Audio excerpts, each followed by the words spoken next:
아, 이 워크숍, 이 워크숍을 들으시고 바로 도움을 받으실 수 있는 분들은 일단은 영어 실력이 중급, 상급, 중상급 이상이셔야 되고요. 그리고 의학 배경이 있거나 아니면은 번역 경력이 있거나 둘 중에 하나를 갖고 계신 분들, 이 조건이 만족되는 분들이 이 워크숍을 들으시면 바로 굉장히 큰 효과를 보실 수 있다라는 걸 먼저 말씀드리고 아직 저는 영어 실력이 중상급도 아직 안 되고 의학 번역 배경이 있다거나 번역 경력은 없어요. 이러신 분들은 그럼 나중에 나는 영어 실력을 키우고 그리고 영어 실력이 준비가 되면 의학 배경을 이런 식으로 늘려가면 되겠구나. 아니면 번역 경력을 또는 번역 공부를 이렇게 나중에 하면 이쪽으로 의학 번역을 할 수도 있겠구나. 이렇게 참고해서 생각을 해주시면 좋을 것 같아요. 혹시 오늘 이 워크숍에서 다룰 내용은, 의학 번역을 하기 위해서 내가 의학 공부를 어떻게 접근해야 되는지, 그 접근 방법과, 그리고 공부를 어떻게 해야 되는지, 그 공부 방법론을 제시해드리는 그런 강의 내용이 될 것 같아요. 의학 번역, 비전공자가 어떻게 의학 번역을 하나, 이런 생각이 드실 것 같은데, 제 백그라운드를 좀 설명을 해드리면, 저 계시구나. 약학 번역 경험해 보신 적 있으시구나. 음, 혹시, 뭐, 의료진으로 근무를 한 적이 있다거나 하는 분들 혹시 안 계신가요? 뭐, 간호사를 했던 적이 있다거나, 그런 분들 계시면 채팅창에 남겨주세요.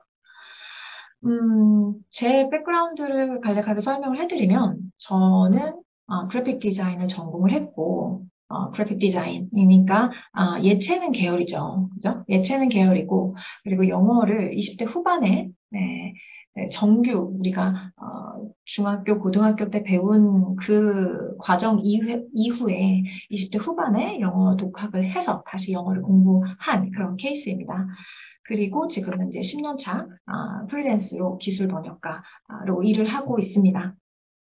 그리고 이제 기술 번역을 관련해서 로랄 번역 수업을 운영을 하고 있습니다.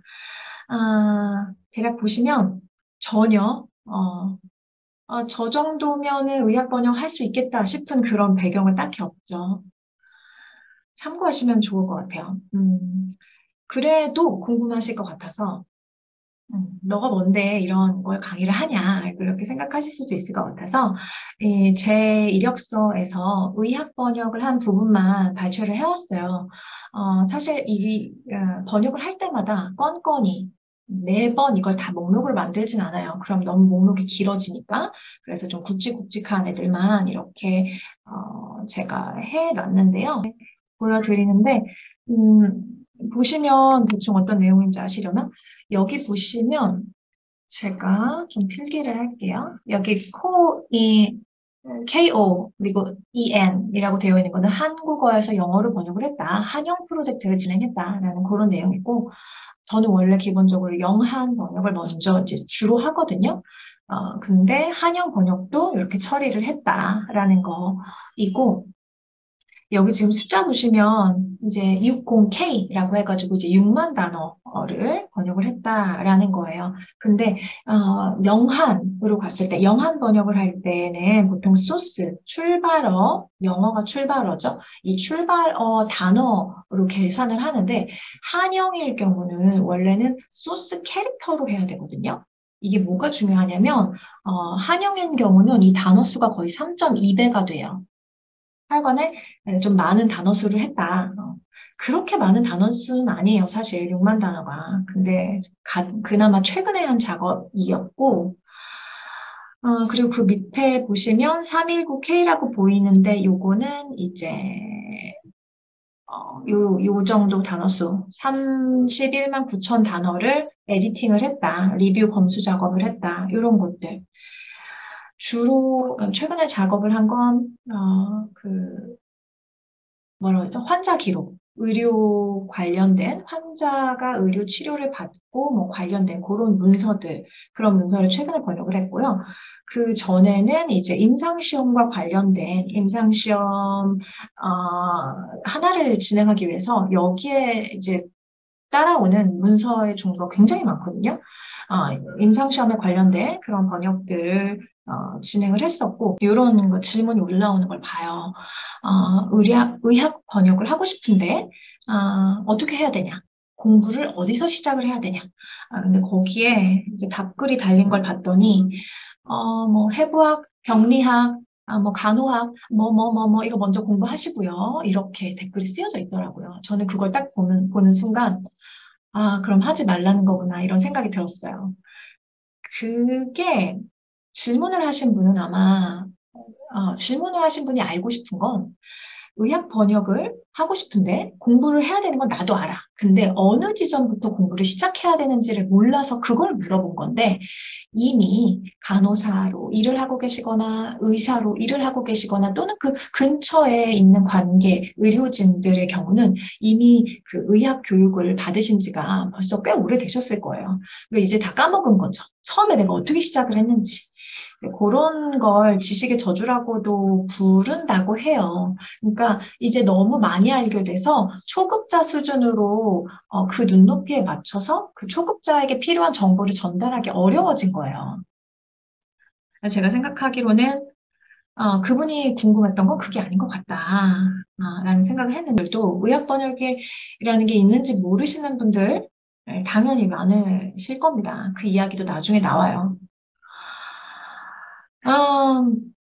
의학 번역의 수요, 의학 번역이 앞으로 더 많이 늘어날 것인가, 더 많이 필요로 할 것인가, 아니면 앞으로 줄어들 것인가, 혹시 생각해 보신 적 있으신가요?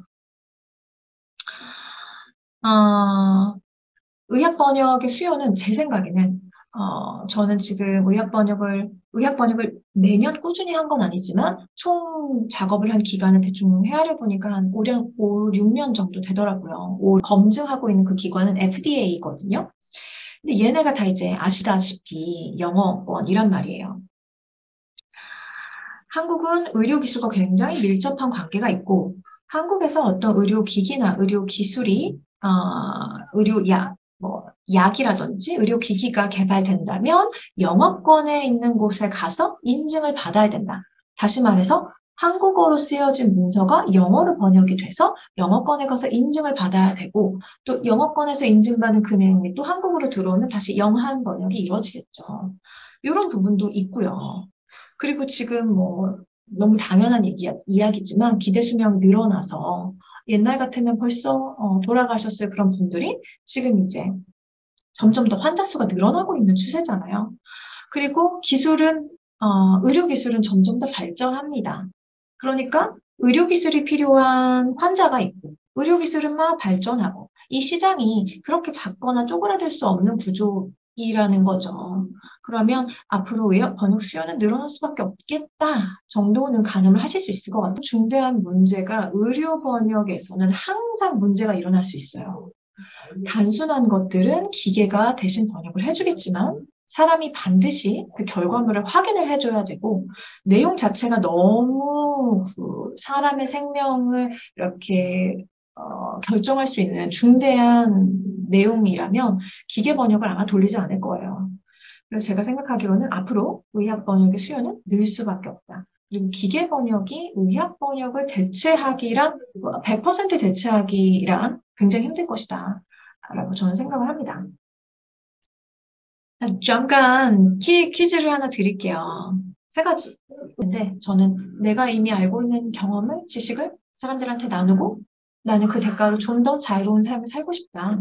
번역도 좋지만 내가 이미 경험한 것들 필요한 사람들한테 나누고 싶다라는 그런 동기가 생겼거든요. 그래서 지금 이렇게 워크숍도 진행하고 있는 건데요. 그래서 의학 번역의 장벽이 높은 거 설명을 해드렸고 그러면 처음 시작을 어떻게 해야 되느냐, 이제 그 얘기를 하겠습니다. 비전공자가 의학 공부를 어떻게 시작했는지.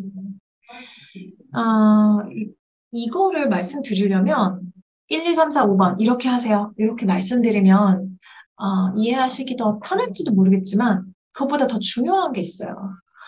왜냐면 혹시 지금 여기 계신 분들 중에 프리랜서 번역가를 꿈꾸고 계신 분들이라면 정말 너무너무 중요한 그 방향이실 거예요. 처음 스타트를 끊었기 때문에.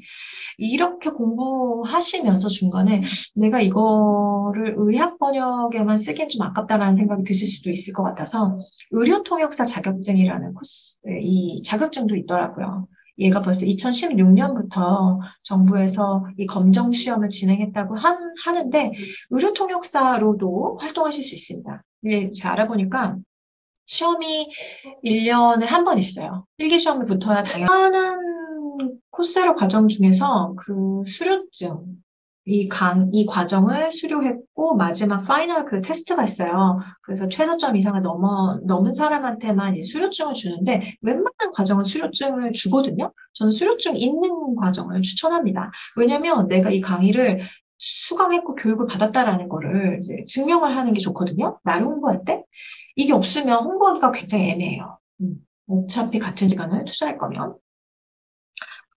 PPT가 아직 40장인데 20. 그래서 온라인 과정 어떻게 공부했는지 네, 조금 빠르게 해보도록 하겠습니다. 이 콘사라 의학 과정 이렇게 들어가시면 이제 과정 선택하실 때 과정 선택하실 때 얘가 어디 있더라? 여기. 보시면 여기에 작게 써 있어요. 3.3K개의 검토라고 되어 있는데 지금 현지화, 한국어로 번역된 이 퀄리티가 별로 좋지 않아요. 자연스럽지 않아요, 번역이. 관련된 공식적인 어떤 매뉴얼, 그 문서를 한국어와 영어 버전으로 둘 다 확보를 해서 얘를 대조해 가면서 어떤 표현을 사용하는지 대조하면서 공부하는 이 작업을 같이 병행하시면 훨씬 속도가 납니다. 근데 일단 공부를 시작하시면 이 코스라 과정 이거 하나만 수료하기도 막 빡세다 막 이런 생각이 드실 거예요. 근데 걔만으로는 부족하다. 이 작업도 필요하다. 말씀을 해드리고요. 의료 문서 종류는 사실 굉장히 많아요. 근데 문서 종류를 우리가 일일이 나열하는 건 강의에서 이 부분을 먼저 추천해드리는 강의에서 이 부분을 반드시 수강을 하셔야 되고 이 부분을 수강하시면서 이해가 되지 않는 부분은 이러저러하게 이해하셔야 돼요. 그럼 가이드를 제가 좀 더 구체적으로 드려요. 그리고 이 의료 번역을 하기 위해서 이 공부를 하는 과정에서 반드시 하셔야 되는 내용들 제가 지금 설명을 해드렸잖아요. 온라인 강의 수강하세요. 용어집도 만들어야 됩니다. 그리고 뭐 정부에서 만들어서 배포한 매뉴얼, 한국어, 영어 버전 둘 다 같이 보면서 대조하셔야 돼요. 이런 거 말씀을 해드렸는데 이 방법은 알아도 솔직히 혼자 하는 게 그렇게 쉽지 않아요. 그래서 어차피 해나가야 되는 그 과정을 하시는 과정을 미션으로 제가 드리는 그런 프로그램도 같이 포함시키려고 합니다. 유료 워크숍에서. 그 내용은 좀 이따 나오고요. 그래서 제가 추천을 해드리는 분은 영어 실력이 중상급 이상이신 분들, 그리고 번역 경험이나 의료 배경이 있는 둘 중에 하나가 있는 분들, 그분들에게 추천을 하고 의학 번역 공부를 할 시간을 이제 투자할 의지가 있다, 의향이 있다. 한 1년 정도 최소한 그 정도 꾸준히 내가 공부할 거다. 그런 분들에게 추천을 해드립니다. 비추천하는 분들은 아직 영어가 좀 어려운 분들, 영어가 좀 어렵고 영어로 작성된 어떤 문서를 봤을 때 문장 구조가 이해가 되지 않는다거나 그런 분들한테는 추천하지 않습니다. 또는 한 달 정도 아주 짧은 기간 안에 어떤 결과를 보고 싶어요. 그런 분들한테는 다른 과정을 추천을 해드리고 번역을 해본 적도 없고 의료 배경도 없어요. 이 둘 다 없어요. 선생님들이 어떤 요구사항이 있다. 이런저런 내용이 알고 싶다. 필요하다. 그런 것들이 있으면 더 내용이 추가되거나 수정될 수 있습니다. 일단 유료 워크숍에서 다룰 내용은 코세라 강의 추천, 어떤 강의를 추천해드릴지 추천해드리는 그런 강의 알려드리고 그리고 한국어, 의료 강의 이런저런 강의를 수강하시면 도움이 됩니다. 이런 강의를 참고해보세요. 이런 거 추천해드리고 그리고 온라인 강의를 수강하실 때, 코세라 예를 들어서 그 강의를 수강하실 때 코칭이 약간 필요해요. 이 무료 워크숍을 수강하신 다음에 한번 코세라 강의를 수강을 시도하시는 분이라면 시도해 보시면 아실 거예요. 여러 가지의 장애물이 이제 등장합니다. 구체적으로 이렇게 온라인 강의에 수강하신 다음에 이 과정을 거치셔야 되고 여기에서 이런 과제물을 이렇게 해결해 보세요. 아니면 그 학습 자료를 활용해서 나만의 용어집을 이제 만들기 시작하세요. 라든지 코칭을 드릴 겁니다. 그리고 공부 과정, 이 의학 번역을 위한 이 공부 과정에서 필요한 활동들이 있어요. 그걸 미션으로 수행하실 수 있게끔 안내를 해드리려고 해요. 일주일에 한 번 미션을 수행하실 수 있게끔 안내를 해드릴 거고, 오픈 채팅방에 이 미션을 수행하셔서 올려주시면 됩니다. 오픈 채팅방이 4주간 운영이 될 거고요. 4주간 이제 온라인 강의도 수강하시고 또 제가 안내해드리는 그런 미션도 해나가시면서 이 미션이 뭐 1 더하기 1은 2 이런 걸 알려드리는 건 아니에요. 이 방법으로 접근하세요. 이 방식을 사용하세요. 이렇게 방향을 제시해드리는 건데 이 방향을 제시해드리면서 여러 가지 질문이 나올 거라고 생각을 해요. 그러니까 질문에 대한 답변이 오픈 채팅방에서 질문하시고 답변 받고 이렇게 이루어집니다. 그리고 의학 번역에서 중요한 건 정확도인데요. 이 정확도를 높일 수 있는 방법을 안내해 드립니다. 병행 지문 적절하게 찾아서 어떻게 정확도를 높일 수 있을지 그 예시를 보여드리고, 그리고 또 추후에 의학 통역사로 어떻게 준비하실 수 있는지 과정 뭐 검색하면 나오지만 제가 좀 보시기 편하게 정리를 해서 또 제공을 해드릴 예정입니다. 유료 워크숍은 총 3시간 정도를 예상을 합니다. 시간이 좀 오버될 수도 있을 것 같아요. 일단은 2회로 나뉘어서 라이브 워크숍을 진행을 하고 워크숍 녹화본을 제공해드립니다. 워크숍 내용 요약본 PDF 파일 보내드리고 그 미션 수행하실 수 있는 그 4주간 오픈 채팅방이 운영되는데 같이 공부를 할 수 있는 그 프로그램도 운영을 할 예정입니다. 워크숍 정가는 40만 원이고 얼리버드 가격은 30만 원입니다. 내일 그러니까 11월 3일 오전 9시부터 11월 7일 자정까지 3일부터 7일이면 한 4일간인가요? 4일, 5일간 정도만 이 유료 워크숍을 판매하고요. 이후에 워크숍이 나중에 이제 또 열리게 되면 그때는 가격이 정가 또는 워크숍 내용이 약간 업그레이드 되거나 수정이 이루어질 수 있어서 가격이 인상할 예정입니다. 제가 최대한 간략하게 설명을 해드리려고 내용을 많이 좀 압축시켜서 설명해드렸지만, 실제로는 제가 몇 년간 시행착오를 겪으면서, 방향을 알아내고 찾아간 그 여정들인데, 한 3시간 또는 4시간 정도, 굉장히 짧은 시간에 몇 년간의 저의 시행착오를 압축해서 그 내용을 제공을 해드릴 예정입니다. 유료 워크숍 관심 있는 분들은 수강하시면 도움이 되실 거라고 생각합니다. 11월 3일부터 11월 7일까지만 일단 그 기간에만 판매를 합니다. 제가 개별적으로 유료 워크숍 안내 메일을 보내드릴 거고요.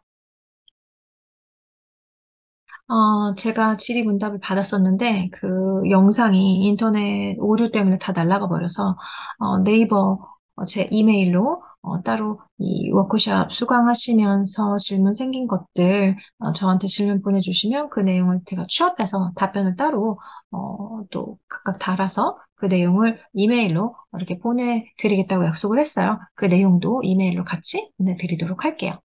보내주시면 앞으로 컨텐츠 만들고 강의 만들고 할 때 좀 많이 힘도 얻을 수 있고 또 방향도 잡을 때 도움이 될 것 같습니다. 이 무료 워크숍 시청하신 다음에 소감 짧게 제 이메일로 좀 보내주세요.